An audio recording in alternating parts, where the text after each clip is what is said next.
Hello everyone, I'm Brian. Today I'm reacting to Suffering is a Choice. Acharya Prashant on Vedanta 2021. So I saw this video, I'm like, that's quite a bold statement to say, considering from a Western's perspective. Or perhaps just people who don't understand Advaita Vedanta. Or a lot of spiritualism.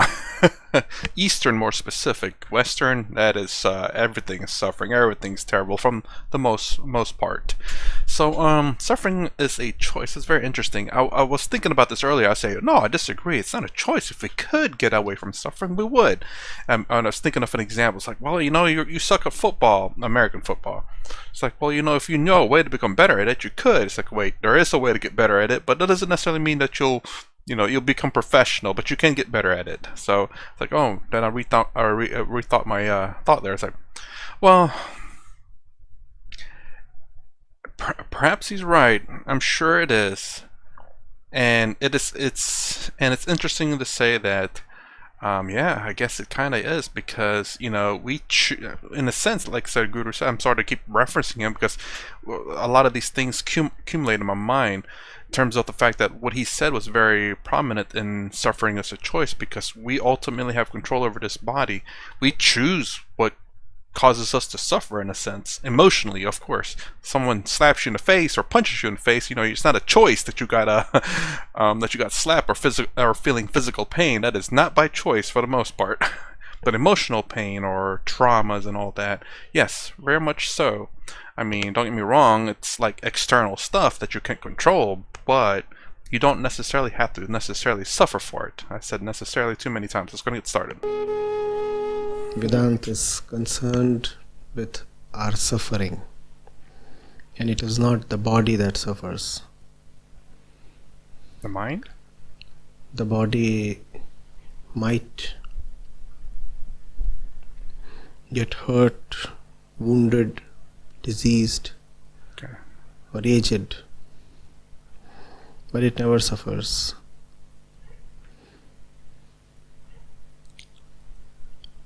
The body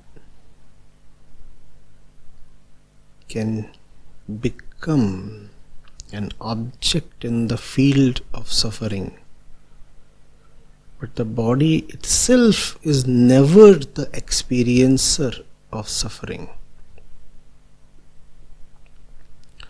The mind can suffer when the body is in pain. The sufferer is always the mind. The mind is the subject, the sufferer, and it is possible that the subject mind is suffering because the object body is in pain. But that's not a compulsion upon the mind. The mind has a choice. The mind always has a choice whether it wants to suffer or it wants to realize. Vedanta is concerned with suffering. Therefore, Vedanta is concerned with the mind. Let's please remember, the body never suffers. A particular condition of the body can cause suffering in the mind, can potentially cause suffering in the mind, not necessarily. That's an interesting way. I mean, you cut off your finger, the part that's detached will, I guess it depends on how you look at suffering, will die off because it's not being fed anything that causes it to survive. There's still living organisms and cells and stuff in your finger, and if it's not fed or taken care of, it will die. So while your mind subject will not suffer from it, but the perhaps the cells or whatever, these microorganisms, germs, bacteria, well, don't know if those will necessarily suffer, but they will suffer in their own special way, I'd assume. And And I like the fact that he said that the subject mind, even though in Advaita Vedanta you are not the mind, you are Atman Brahman, the subject, the forever subject, and the mind is also an object. But I think it's more speaking along the lines of the, as I call the objective reality or the transactional reality, where a lot of people see the mind as the subject, they see themselves as the mind. The body is in one configuration, the mind says the body is healthy, therefore I am satisfied. The body shifts to another configuration, the mind says the body is not alright, the body is diseased, the body is paining. And because the body is paining, therefore I am suffering. That's a decision made by the mind. And as it is with every decision, here again the discretion or indiscretion of the decision maker is involved. So the aim of Vedanta is to bring discretion to the mind so that the mind does not suffer. Having known that the subject matter of Vedanta is the mind and its suffering, and Vedanta wants to put an end to the suffering of the mind, we read the verse in the right light. Real quick, he's saying Vedanta or Vedant. I'm not sure. I guess maybe it's a shortened version, but he's not saying Advaita Vedanta, non-duality. Vedanta is, if I remember correctly from a long time ago, I think Vedanta is duality, is it not? Vedanta duality, Advaita Vedanta non-duality. So I can't remember, but because I mean I've been focused on Advaita Vedanta for so long that, and think I've only seen one or two examples of what's the difference between Vedanta and Advaita Vedanta. Maybe he's talking about Advaita Vedanta and just shorten it to Vedanta or Vedant. But this is what he's saying seems to be you are the mind, and maybe to some degree, I'm not sure, but the fact that Vedanta is trying to ease the suffering of the mind. And interestingly enough, in Advaita Vedanta doesn't disagree with the fact that your mind suffers, that your body suffers, the body including the mind suffers, but you as Brahmanatman does not suffer, it's unaffected by the world, and you have to realize that. But obviously, I like I forget who said it.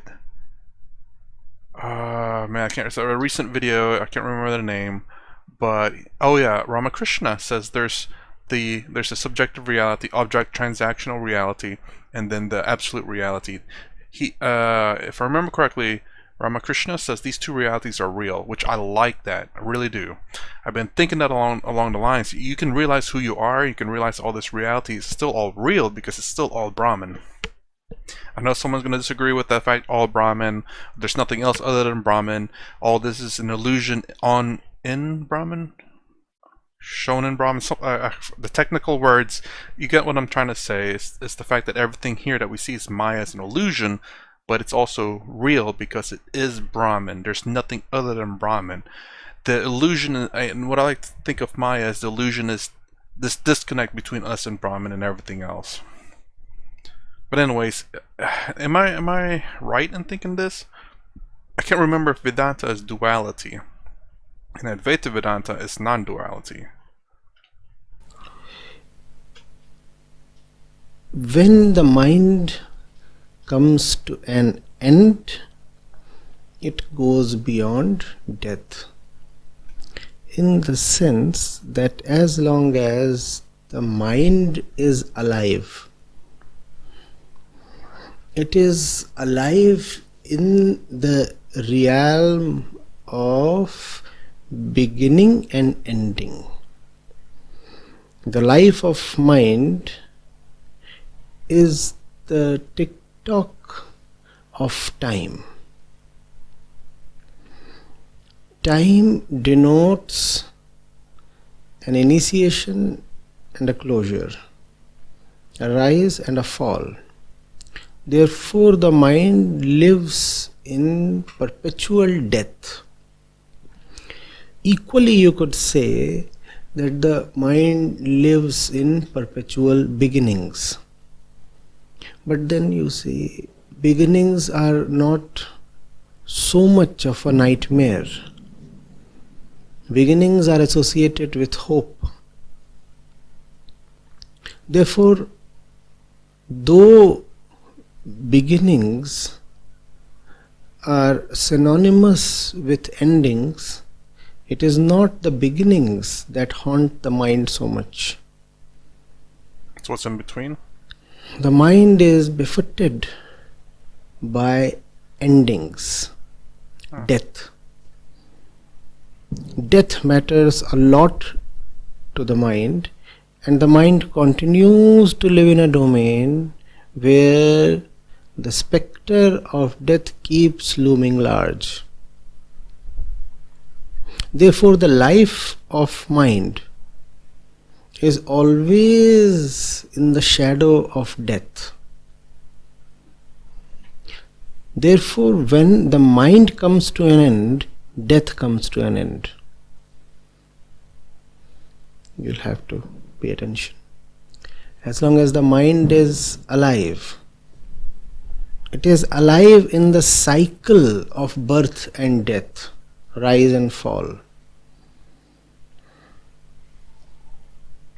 entries and exits, beginnings and ends. That's the life of mind. In this life of mind, there is suffering. Therefore, this life of mind must come to an end.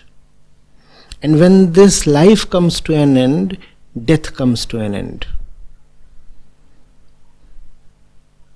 The death of mind is actually the death of mind. Okay, hold on. Actually, okay, I think I'm starting to understand him a little bit here.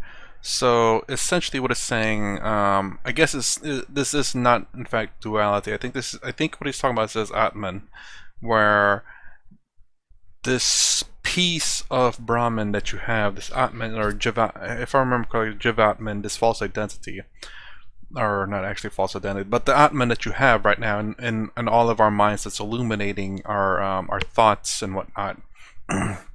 So this Atman is illuminating our mind, and what we fear is death because we think that that's the end. But when we die, the mind no longer, the mind or the Atman no longer suffers because the brain is dead. Even though Atman never died, this object body did. But because you get this false identity thinking that you're the physical brain or the mind, that you think that you're going to die, that you're suffering, but in reality you're the Atman. And this Atman is suffering because you think you're suffering, this illusion of suffering.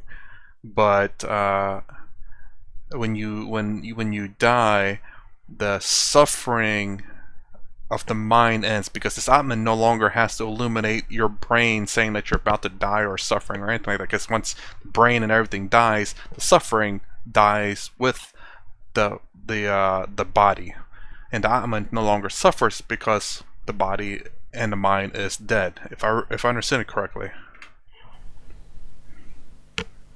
Because the mind lives in death, and hence when the mind meets death, it is death to death.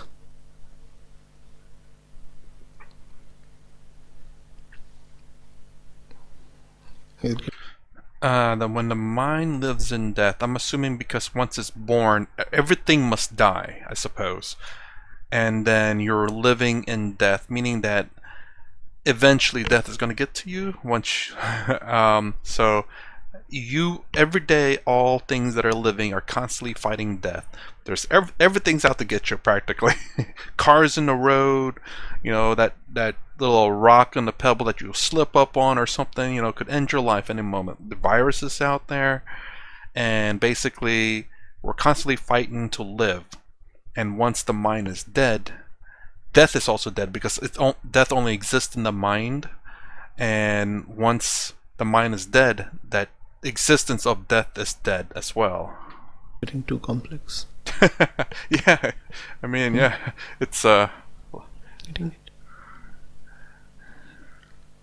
The matter is simple. It is not your nature to suffer. Nobody likes to suffer. It's an obvious thing. No? We are not dealing with the stars here. We are dealing with ourselves here. And there is nobody who finds joy in sorrow. there might be some people though, actually. Very rare though. Human beings across times, cultures, continents, ethnicities, ideologies, genders, they all crave joy. When they can't have joy, they settle for its cheap substitute called happiness. But that's what we all want, no? Without exception. Not only human beings, even animals and other conscious beings do not like to suffer.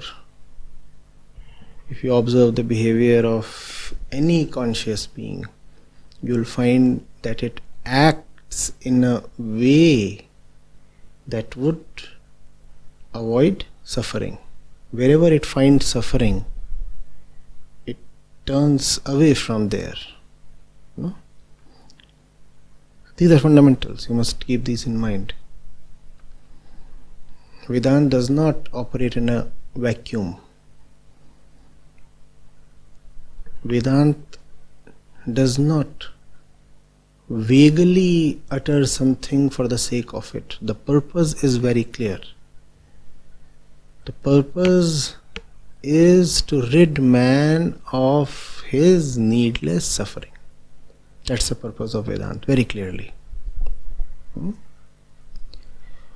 To that end, Vedanta explores what is it that suffers, who is it that suffers. Okay. That's the reason why the question of identity is so central to Vedanta. That's why Vedanta keeps asking, who are you? Who are you? Who is the doer? Who is the sufferer? Who is the speaker? Who is the experiencer? This question is intimately linked to the situation of suffering. Because if you want to remove your suffering, you have to first of all know who the suffering entity is. If you do not know who is suffering, how will you get rid of the suffering? Common sense. No? Now, having known who is suffering, the mind, you want to see what is it in the mind that suffers. What is the process of suffering? And when you investigate the mind, you find that the mind does not have to do anything special to suffer. The way the mind is, a product of imperfect consciousness, a product of conditioned consciousness, its very existence is suffering. Not that the mind has to get into something outrageously bad or be subject to vices or evil to suffer. No. The way the mind is, it is designed to suffer. It does not have to do anything extraordinary to suffer. It does not have to go out of its way to suffer. The very default situation of the mind is suffering. So if you are suffering, there is nothing extraordinary about it. It is the most common thing to suffer. Having seen that the mind and suffering are just one thing, they cannot be separated. The mind and suffering are just one thing. It is not even proper to say that the mind suffers. It is more accurate to say the mind is suffering. Because when you say the mind suffers, you entertain yourself with the hope that it is possible that the mind may not suffer. And that's not possible. If the mind is, it will suffer. If the mind exists, it will suffer. So the mind is suffering. Therefore, if you want to bring an end to the suffering, you have to bring the mind to an end. And that's what this verse is referring to. The mind, the common mind as we know it, mind as we experience and live it, has to be brought to an end. Life as we know it has to be brought to an end. Our existence as we have experienced it, the familiar kind of existence, the routine pattern-based life, it has to end if suffering is to end.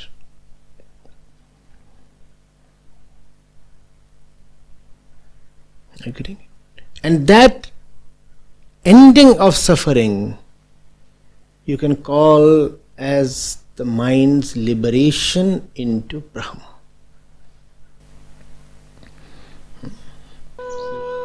Okay. Odd way to put it at the very end there. It almost seems it could have swung one way, but I understand what he's saying. Essentially, this false identity Maya must come to an end. So, like your identities, like as in the father. Again, you're weird to say your dharma, but it's not your dharma or your duties. Your identities as a father, child, mother, whatever it may be, pilot, brush, artist. You know, all these are identities. I don't necessarily see these identities as bad. I don't see necessarily any identities as bad. It's only bad when you use it as a weapon. If you use it to get to know people, to enjoy life, then I don't see anything wrong with that. But I think the biggest problem in the world is using these identities as weapons. And that causes a lot of suffering. When you, again, anything used as a weapon is gonna cause suffering. But if you don't use it as a weapon, then I mean, I can't say for certain, but I mean, as far as I can tell, it should not cause suffering. Like, I guess an example would be just the fact that I like football, American football. Well, you know, and you look at me, it's like, oh yeah, that's pretty nice. You say you like, say, soccer or American football, and you like soccer or regular football, everything else football. And I say, oh, that's really cool. And neither of them is used as a weapon. But if I say, no, American football is much better, soccer or other football sucks. In a sense, that's being used as a weapon. It's a comparative thing where I say mine is better than yours. Instead of appreciating that we enjoy sports and then coming together, it's like, oh, let's watch American football, or let's watch football. And it's like, oh, you know, I don't really like it, and it's not really my thing. And you're like, okay, that's no problem, you know. Done deal. Maybe a different kind of sport, baseball, cricket, volleyball, the Olympics, you know, whatever sports there may be. It's another commonality to get together and just enjoy together, as opposed to just being competitive, combative amongst identities. Oh, I'm a I don't know how to describe. Oh, I'm ranked 10 in this sport. Oh, you're ranked 1. Oh, you're low level. You're weak or whatever it may be. Again, identities used as a weapon as opposed to as identities like, oh, you're level 1. That's really cool. Is there anything I can do to help you out? Commonalities to help each other out. But yes, he's talking about identities and how we need to end the identities we have in life, and how we've grown accustomed to this way of life. And it's the only way that we've ever been taught, because that's the only way that we know, that we've been raised as, and what we see, a very common thing to understand. Basically the identities are very common. I am the mind, I am the body. Very easy to see that. I mean, it makes sense. Whenever you touch or pinch or get injured in your body, you feeling like, ow, that hurts me, that hurt me. You get all these identities and attachments to things too. You put so much effort into something, and all of a sudden it doesn't flourish to what you want it to be. You'll be sad, depressed, because you put so much time and effort into it and it came to nothing. So it's about this removal of identities to realize that you're a Brahmin. And so, man, I gotta look up Advaita Vedanta versus Vedanta again. But perhaps he's just, again, like I said, he was probably just shortening it, because saying Advaita Vedanta is quite a mouthful when you have to say it a lot. And so, suffering is a choice. He definitely has a different kind of way of wording things. Something I'm definitely not used to, and something I definitely got to get. I have an understanding of how he speaks. So it's gonna take a little bit of time. I'm starting to get into his videos. So anyways, that's the end of this video. If you like my content, please consider subscribing. Thumbs up, thumbs down below. Thanks for watching. I'll see you in the next vid.